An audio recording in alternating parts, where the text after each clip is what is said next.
Gracias. Pues les damos la bienvenida a todos ustedes.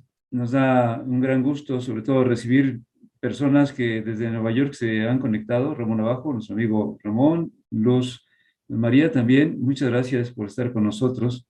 Nos hace sentir realmente bien tener audiencia, incluso internacional, y por supuesto la de todos ustedes. Vamos a dar inicio a esta conferencia que hemos titulado Amanecer de la Cultura Guadalupana, para lo cual me permito presentar al doctor Noé Blancas Blancas. Él es doctor en Ciencias del Lenguaje por la Benemérita Universidad Autónoma de Puebla, maestro en Letras Mexicanas por la Universidad Nacional Autónoma de México y licenciado en Literatura Iberoamericana por la Universidad Autónoma de Guerrero. Es miembro del Sistema Nacional de Investigadores, nivel 1, profesor investigador de la Facultad de Humanidades de nuestra universidad. Ha publicado los libros La escritura circular y concéntrica en el apando, Pedro Páramo, novela oral, La estructura por venir, aproximaciones desde la universidad, y en coordinación con Roberto Casales, La esencia del amor. También ha publicado artículos sobre la obra de Juan Rulfo, Agustín Yáñez y Miguel de Cervantes en revistas de España, Estados Unidos y México. Es editor de las revistas Metafísica y Persona, revista hecha entre la Universidad de Málaga y la UPAEP, y Correlatos. Como creador, ha publicado los libros de cuentos Tiempos de secas, A la sombra del sombrero y Los días que faltan, así como el poemario Te deslío de esta lluvia. Te deslié de esta lluvia. Ha obtenido los premios de cuento Cuca Maciú, José Agustín y María Luisa Ocampo, y el premio de poesía María Luisa Ocampo, así como la beca de estímulo a la creación en el estado de Guerrero. Pues hoy tenemos el gusto de tener con nosotros al doctor Blancas, quien, debo decir, perdón que me adelante, lo que va a exponer es parte del capítulo que ha escrito para el segundo tomo del libro que estamos ya preparando. Hoy he estado con el editor y pues va en camino. Esperamos que en este fin de año tengamos el segundo tomo del libro Guadalupe 500 años junto a México. Pues sin más, dejo con ustedes al doctor Blancas. Muchas gracias. Muchas gracias al maestro Gerardo Valle por esta tan halagadora presentación. Agradezco, por supuesto, de una manera muy sincera al Centro de Estudios Guadalupanos por esta invitación. Yo he empezado desde hace muy poco con el tema guadalupano y lo hice de la mano de uno de los más grandes sabios del siglo XVII, que es don Carlos de Sigüenza y Góngora. Así que mi agradecimiento es doble por acogerme en esta nueva beta de investigación y también pues porque me siento parte de esta gran comunidad, esta inmensa comunidad que somos los guadalupanos. Agradezco por supuesto a la Universidad Popular Autónoma del Estado de Puebla, UPAEP, que me ha cobijado los últimos 10 años, a su director David Sánchez Sánchez y por supuesto a toda la comunidad universitaria. Agradezco también la presencia efectivamente de nuestro gran amigo Ramón Abajo, que nos acompaña desde Nueva York y con quien hemos estado trabajando también con otros proyectos interesantísimos y me honra mucho decirlo, internacionales. Hasta allá ha llegado la fe guadalupana. Bien, pues lo que voy a presentar ahora es una investigación que constituye un análisis bastante somero para el nivel del poema al que me he acercado, que se llama Las flores pintoras de primavera indiana de Sigüenza y Góngora. Y dice así. Carlos de Sigüenza y Góngora escribió Primavera Indiana, su primer poema, en 1662, a la edad de 17 años. Este poema fue publicado en 1662 y en 1668. Luego en 1680, y bueno, en el siglo XX vimos varias ediciones de este gran poema, hasta el siglo XXI, en el que aparecen dos ediciones, el de Tadeo Pestein y el de Víctor Manuel Mendiola. Primavera Indiana tiene como tema principal la aparición de la Virgen de Guadalupe en el Cerro del Tepeyac al indio Juan Diego. Aunque puede hablarse de una tradición de descalificación de este poema y en general de la poesía de Sigüenza, solamente cito una de las frases que descalifican este poema, y es de Marcelino Menéndez y Pelayo, que dice: solo una muestra de Primavera Indiana quita las ganas de leer todo lo demás. Esto decía Marcelino Menéndez y Pelayo. Sin embargo, la crítica ha valorado positivamente esta composición en los últimos años. En palabras de Ernesto de la Torre Villar, es, cito, el más precioso poema guadalupano.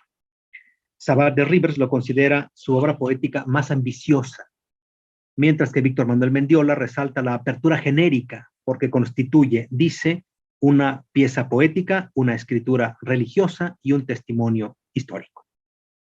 Por otro lado, Antonio Lorente observa que el poema se inscribe dentro del proyecto, dice Antonio Lorente, de formación de la conciencia criolla mexicana.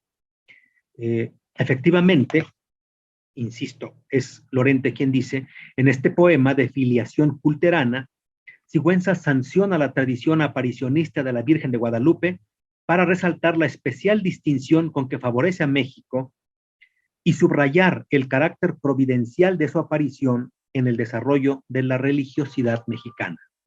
Eso dice Lorente. En ese sentido, Laura Benítez Grobet, al referirse a la importancia del catolicismo en la formación de una nacionalidad por parte de Sigüenza, había ya advertido que en Primavera Indiana se alude a una situación de pureza excepcional, de inocencia primaria, que hacen de México un lugar de privilegio desde el punto de vista religioso. La denuncia de la herejía protestante de Europa intenta resaltar que la fidelidad de México a la verdadera fe lo convierte en paradigma de aquellas naciones. Frente a la insensatez, cito a Benítez Grobet, frente a la insensatez, el dogma equivocado, la falacia y la herejía, México está llamado a proyectar la luz de la religión pura y fiel. Eso dice Benítez Grobet. Efectivamente, como bien sabemos, el guadalupanismo de Sigüenza es incuestionable. Además de haberse ocupado del tema guadalupano en otras obras como Triunfo Parténico y Piedad Heroica, donde fundamenta científicamente el portento, no hay que olvidar que a él debemos la identificación de Antonio Valeriano como autor del Nican Mopohua, gracias a una anotación que dejó en Piedad Heroica. Dice Sigüenza en esta anotación: digo y juro que esta relación hallé entre los papeles de don Fernando de Alba, que tengo todos. El original en mexicano está en letra de don Antonio Valeriano Indio, que es su verdadero autor, y al fin añadidos algunos milagros de letra de don Fernando, también mexicano. Esta cita es clásica, ¿no? Todos la conocemos como efectivamente la dada de alta por parte de Sigüenza de la autoría de Antonio Valeriano respecto del Nican Mopohua. En este trabajo, más que en el asunto de la aparición de la Virgen de Guadalupe o su relación con el proyecto del criollismo mexicano, que son los temas más trabajados, me centraré en un aspecto muy significativo y extrañamente poco estudiado, a pesar de su enorme relevancia, y es el hecho de que en el texto de Sigüenza son las flores milagrosamente aparecidas por voluntad de la Virgen de Guadalupe y que Juan Diego ha recogido en el Tepeyac, las que realizan el acto de pintar en la tilma del indio la imagen de la Virgen, que habrá de mostrarse a los ojos del obispo Juan de Zumárraga. Como es sabido, tradicionalmente se admite que las flores son la señal que la Virgen envía al obispo. El propio Juan Diego así lo entiende y la Virgen misma les llama a las flores señal. En su poema, sin embargo, Sigüenza parece recordarnos que además de las flores, la pintura misma constituye una señal. Abordaré entonces las implicaciones de esta propuesta de Sigüenza. Primavera Indiana está compuesto por 79 octavas reales. No voy a definir octavas, entiendo que la mayoría de nosotros entendemos. Son estrofas de 8 versos y son endecasílabos. Las primeras 7 son una invocación, o sea, las primeras 7 estrofas son una invocación a Calíope, musa de la poesía épica, que pasa a ser una invocación a María. Las estrofas 19-25 abordan la materialización de la Virgen como Madre de Dios y de un pueblo elegido. Las 26-45, o sea, de la 26 a la 45, se refiere a la determinación de que la Virgen arribe a México. El monte se prepara para tal presencia y un ángel lleva el anuncio advirtiendo la fidelidad de México frente al protestantismo europeo.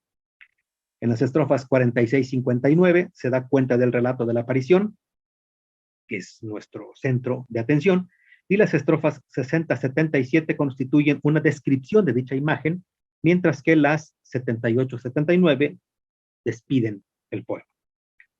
Nuestro interés evidentemente se centra en las estrofas 46-59, que se refieren a la aparición propiamente.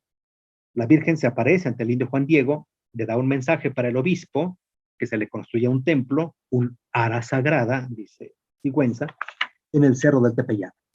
Juan Diego recibe una respuesta negativa por parte del obispo y se lo comunica a la Virgen en la segunda aparición.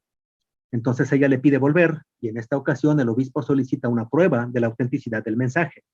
Juan Diego comunica el requerimiento del obispo en la tercera aparición y al día siguiente acude de nuevo al Tepeyac para recibir la prueba, que es la cuarta aparición. Y esta prueba serán las flores. Veamos cómo explica Sigüenza el milagro de la imagen, cómo ha sido pintada por las flores. Voy a citar en extenso, son 2 octavas, vean ustedes el nivel de dominio del lenguaje de Carlos de Sigüenza. Dice, al descoger la manta, fragante lluvia de pintadas rosas, el suelo inunda, y lo que más espanta, o maravillas del amor gloriosas, es ver lucida entre floresta tanta, a expensas de unas líneas prodigiosas, una copia, una imagen, un traslado de la reina del cielo más volado. Soberana Pandora de las flores, quedó María, a cuyo obsequio dieron esas del prado estrellas los colores, que a influjos de la aurora recibieron, la púrpura el clavel y los candores, la azucena y jazmín no retrujeron, lo azul el lirio y para más decoro, desprendió Clicie sus madejas de oro.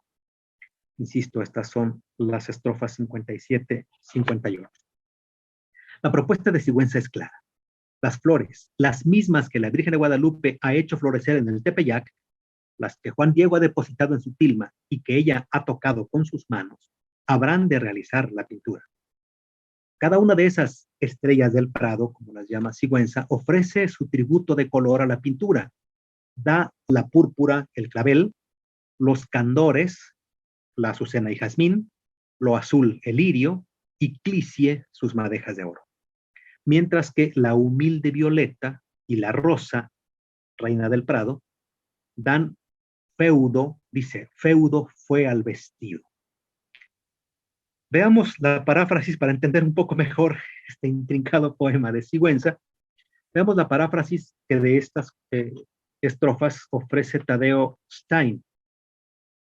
La Virgen María quedó estampada en el manto como una Pandora soberana. Las flores le obsequiaron los colores que recibieron de la aurora. El clavel obsequió el color púrpura.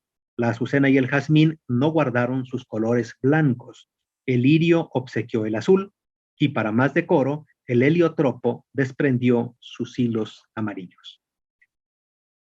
En la lectura de Sigüenza podemos entender entonces que las flores no solo son la prueba que la Virgen envía, sino también el instrumento para la realización de la otra y mayor prueba, que es su representación.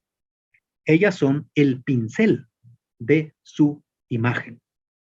Como bien sabemos, en el Nican Mopowa no se menciona que las flores hayan realizado la pintura. Me permito citar la parte pertinente. Y extendió luego, Juan Diego, su blanca tilma, en cuyo hueco estaban las flores, y al caer al suelo, las variadas flores, como las de Castilla, allí en su tilma quedó la señal. Apareció la preciosa imagen de la en todo doncella Santa María, su madrecita de Dios. Esto es lo que dice Nican Mopowa. Efectivamente, tampoco se afirma que no haya sido así, pero es difícil defender esta versión a partir solo de la frase apareció la preciosa imagen. Sin embargo, Mateo de la Cruz, sorprendentemente, había ya establecido esta interpretación.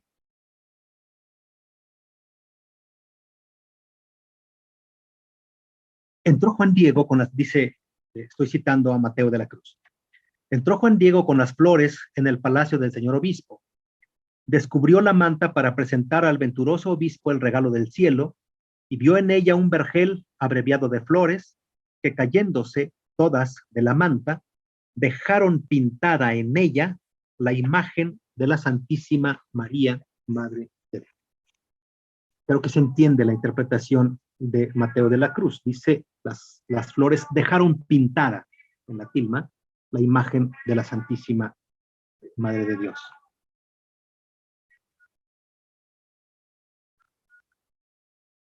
La propuesta de Sigüenza resulta de una importancia enorme en varios aspectos.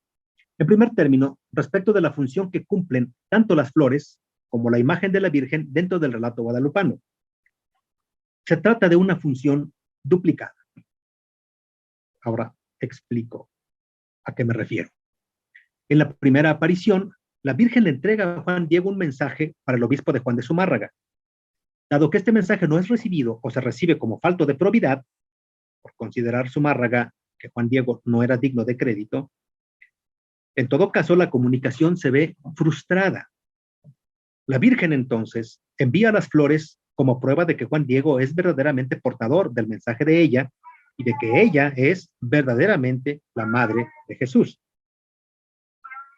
Juan Diego entrega las flores al obispo y al descorrer la manta aparece la imagen de la Virgen en la tilma del indio.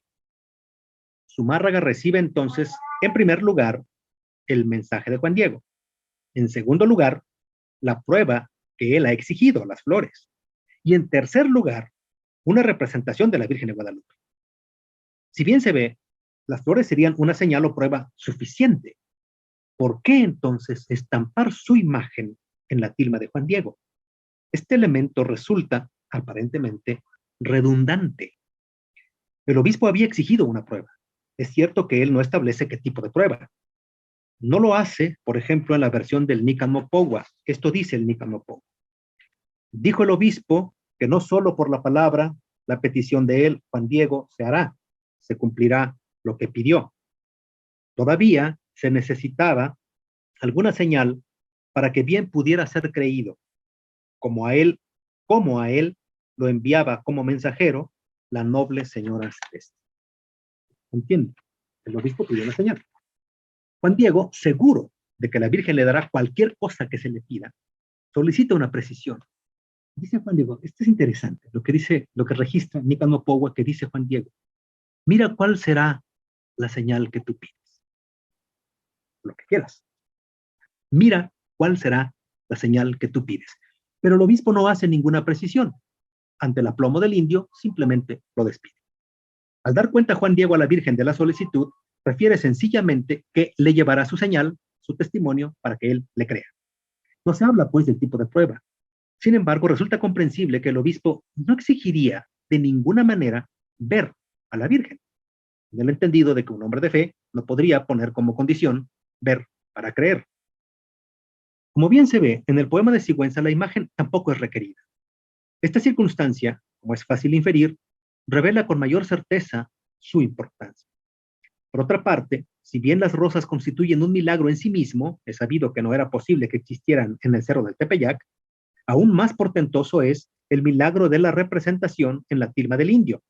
Es lo que más espanta, se lee en el poema de Sigüenza. Sigüenza parece haber dado a esta cuestión una respuesta tan prudente como poética. Las flores constituyen no solo la prueba que el obispo pide, señas provenientes del tosco boscaje, sino también el instrumento de que se vale la Virgen para la realización de la otra gran prueba. Son las que habrán de pintar su imagen en la tilma. Y en este punto sí parece coincidir con el Nican Mopowa, pues aquí también se habla de la imagen de la Virgen como una señal. Cito del Nican Mopowa. Y al caer al suelo, las variadas flores como las de Castilla, allí en su tilma quedó la señal, apareció la preciosa imagen. La doble función de las flores constituye, pues, uno de los aspectos trascendentes de la propuesta de Sigüenza. Son señal y al mismo tiempo son las realizadoras de la segunda señal, que es la pintura. Otro aspecto de gran relevancia es el hecho de que sean las flores las que realicen la pintura y no ningún otro elemento. La estrecha relación entre las flores y la Virgen de Guadalupe ha quedado establecida tradicionalmente. Quiero decir, ¿por qué las flores y no, por ejemplo, los cantos de los pájaros? Y no, por ejemplo, la mano misma de la Virgen. Entendemos que la mano de la Virgen es, al tocar las flores, se produce el milagro, pero llama la atención que sean precisamente las flores las que realizan la pintura. El poema La Primavera Indiana enfatiza esta relación entre flores y la Virgen ya en el título. Si metafóricamente alude primavera a nacimiento de la criolla nación, entendemos, referencialmente primavera remite a flores. En la estrofa 5, la alusión, que proviene de tópicos cultos, alude ya a la identificación de las flores con la Virgen de Guadalupe. Cito del poema de Sigüenza. Matiz mendigue de la primavera, que afectuoso venero, humilde canto, de Amaltea la copia lisonjera, el de Favonio, colorido manto. Requiere explicación y me valgo de la explicación de Stein. Amaltea simboliza la abundancia de flores y frutos. Favonio es el viento céfiro, quien esparce las flores que lleva en su manto, anunciando la llegada de la primavera. El sustantivo copia significa abundancia, canto de la abundancia lisonjera de Amaltea, y también significa retrato.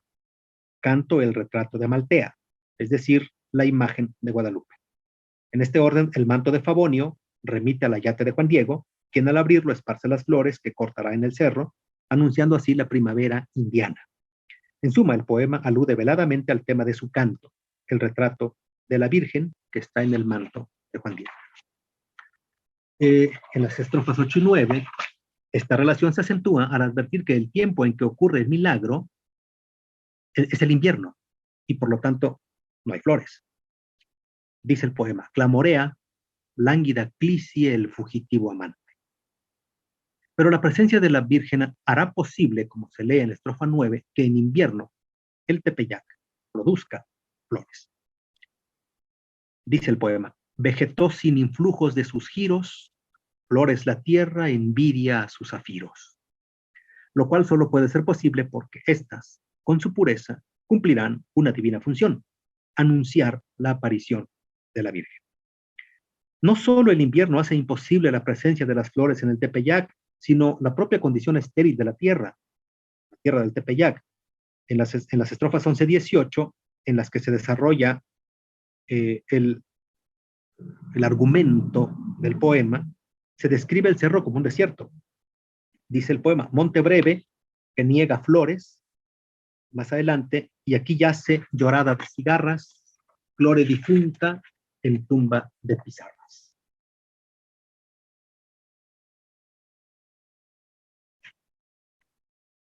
En otras estrofas, más adelante, en las estrofas 48-51, donde se refiere a la aparición, la Virgen de Guadalupe solicita la erección de un templo, y aquí ella misma se refiere a las flores que hace brotar. Dice el poema de Sigüenza. Ara fragante en templo reverente, México erija, donde fue profana, morada de Plutón, cuyos horrores, toda mi planta en tempestad de flores. Disculpen, leí mal. Repito todo el fragmento. Ara fragante en templo reverente, México erija, donde fue profana, morada de Plutón, cuyos horrores, tala mi planta en tempestad de flores. ¿Se entiende? Esta tierra que fue de Plutón, hoy es talada por mi planta y por tanto habrá una tempestad de flores. Arribamos aquí al momento culminante, en que la Virgen elige como señal de su aparición las flores. Juan Diego sube al monte por montes mil de hielo, ciego obediente de la Gran María, por varias flores que en el monte había. Luego lleva las flores delante de ella y entonces, estas le dice, son estas las claras divinas señas de mi dulce imperio, por ellas se me erijan cultas aras en este vasto, rígido hemisferio.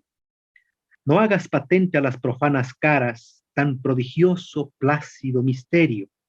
Solo al sacro pastor que ya te espera, muéstrale esta portátil primavera.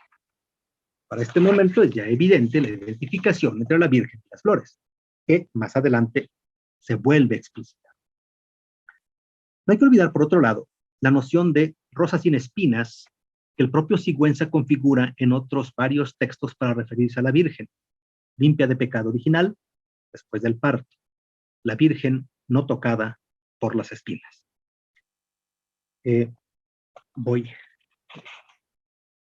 a soltarme un par de citas que son pertinentes, pero podemos obviarlas con toda la explicación anterior. Y volvamos al poema de Sigüenza.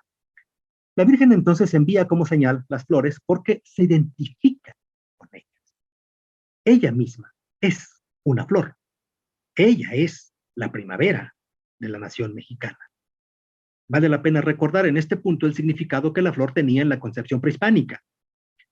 Por un lado, el alma de los guerreros muertos en las guerras floridas y también los prisioneros inmolados en las piedras de sacrificio. Francamente, no creo que este significado se le haya escapado a Sigüenza. Estoy seguro que estaba muy consciente de que las flores también tenían esta otra referencia. León Portilla ha señalado la importancia de que en el Nican Mopohua comience con el canto y termine con las flores. Efectivamente, Juan Diego hace referencia desde el principio a las flores. Se dice en el texto, al escuchar cantos de aves preciosas, cree estar en la tierra florida, Xochitlalpan, o en la tierra de su sustento, Tocanatlalpan. Significativamente a estos hechos se les conoce como el milagro de las rosas, según refiere Inés Marta Toste Base. El concepto de flor estaba también íntimamente emparentado con la guerra. Xochitl Yaoyotl se traduce como guerra florida. La finalidad de la guerra para los aztecas, como bien sabemos, era la captura de prisioneros, cuyos corazones se ofrecerían como sacrificio, pues el corazón era considerado una flor. Garibay define Necalizóchitl como flor de batalla. Es el prisionero, dice Garibay, que en ella se atrapa. Es natural que sean el placer del dios de la guerra, el placer del dios de la guerra. Es interesante que la elección de las flores como señal para presentar al obispo sea, insisto, sea una elección de la propia Virgen. De manera que la que otrora fuera flor de la vida, motor del humano y del universo, quedaba sustituida por auténtica flor nacida en el campo. Se entiende, ¿no? Los corazones de los guerreros, que se consideraban flores, son sustituidos ahora por flores reales. Las flores en la visión prehispánica también estaban íntimamente asociadas con la poesía. Quinzóchitl significa poema y poesía, pero también, según Birkhorst, significan otra cosa, y más precisamente persona muerta, espíritu aparecido, guerrero y rey aparecido. En el relato guadalupano, las flores han tomado el lugar de los corazones de los prisioneros que la Virgen simbólicamente toma del Tepeyac. Los guerreros ya no son cempalzóchitl ni colibríes, sino rosas de Castilla, rosas de España. Y no serán sacrificados en los templos prehispánicos a los ídolos americanos, sino que ahora su sacrificio es dedicado a Dios. Su función será no morir, sino pintar. El mensaje podría entenderse así: no más guerreros para la piedra de sacrificios, sino pinceles para la adoración a Dios. En el poema de Sigüenza, la Virgen misma ha convertido las flores, tocándolas, en pinceles milagrosos que pintan su imagen en la tilma del indio Juan Diego. Como en el Nican Mopohua, ella es entonces la autora de la imagen. Su voz se ha vuelto flor. Voy a pasar ahora a un tercer tema que he denominado autorrepresentación y metalepsis, que me parece que es la interpretación que podemos extraer del análisis que he intentado en los últimos minutos. Vi a las flores que constituyen un elemento propio, las flores son ella misma, la Virgen es quien pinta la imagen. Esta se vuelve así una autorrepresentación. Si es posible en este punto reconocer la dimensión narrativa del relato aparicionista, podemos entender entonces que la imagen es en sí misma un metarrelato, dado que un personaje del poema épico, Las Flores, es quien elabora la pintura relato. Este aspecto de la narración, si se nos concede que le llamemos narración, halla su correspondencia en el propósito con que nace el poema. Sigüenza quiere que su poema sea una pintura. Daniel Torres habla de un recurso del que poco se ha estudiado, que es la écfrasis. Dice Torres, la écfrasis se produce en las octavas 46-57 y lo define así: descripción poética de una obra de arte pictórica o escultórica, su reproducción a través de las palabras o su conversión en materia textual. Efectivamente, Sigüenza establece en la octava 2 su intención de reproducir en versos la tilma o el manto estrellado del indio Juan Diego. Stein explica, Sigüenza quiere que sus versos sean floridos para que así puedan pintar a la Virgen en el poema, del mismo modo que las flores del Tepeyac la pintaron en la tilma de Juan Diego. Se entiende la correspondencia, ¿verdad? En este mismo sentido, es reveladora la definición de primavera que proporciona el diccionario de autoridades, según nos recuerda Torres. Primavera es cierto género de tela o tejido de seda, sembrada y matizada de flores de varios colores, por cuya razón se le dio este nombre.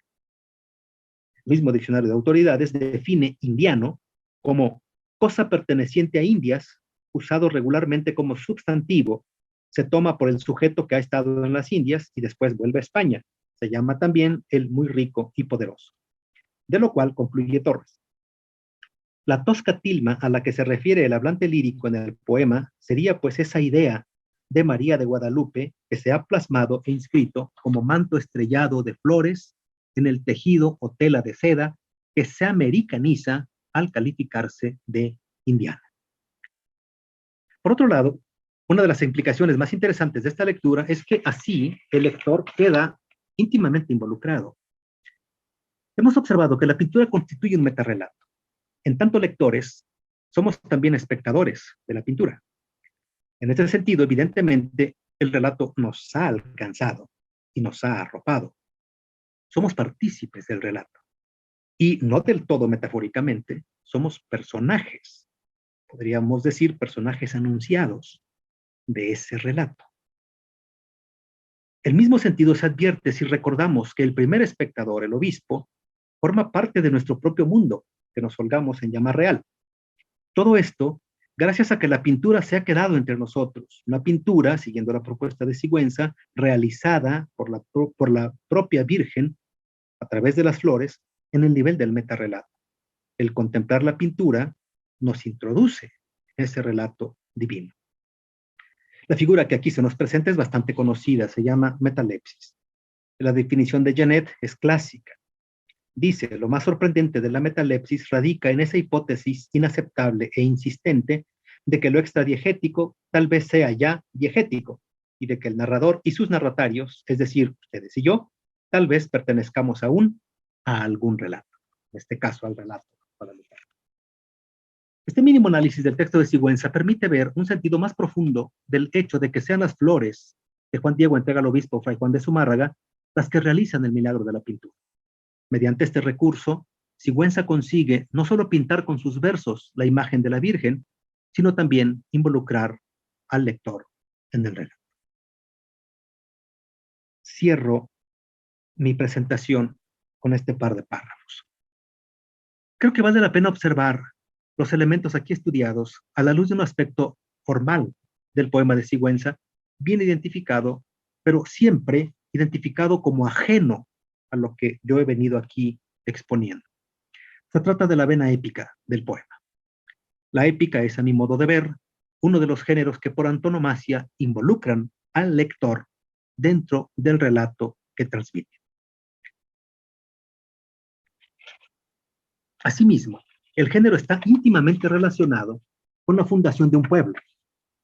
Alicia Mayer observa la metáfora de la flor patria y llama la atención sobre el significado que para Sigüenza tendría la unión de los términos primavera e indiano, a los que ya me he referido. Dice Alicia Mayer, Sigüenza manifestó en los versos de su Primavera Indiana que la patria empezaba a considerarse como tal después de la conquista y que su formación era realmente el efecto prodigioso de la aparición de María de Guadalupe. Allí se introduce el águila como símbolo de México, que posteriormente se repetirá en el triunfo parténico, donde aparece de manera recurrente. Eso dice Alicia Mayer. Para Sigüenza, la conquista fue una sine qua non para que aconteciera el milagro guadalupano. Solo cuando el funesto imperio azteca queda vencido, América y particularmente México llegan a ser lo que Lafalle llama la utopía criolla de la primavera indiana, es decir, un paraíso.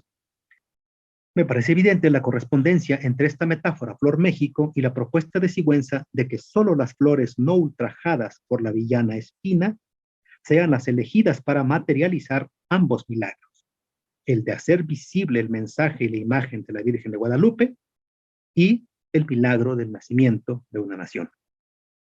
En este sentido, Georgina Sabat de Rivers advierte, la palabra primavera se la asocia frecuentemente con la Virgen María, y aquí además con la tierra misma, la primavera mexicana, para referirse a un inicio religioso a partir de la aparición de la Virgen. Sobre el término indiana, escribe, ¿por qué no primavera india?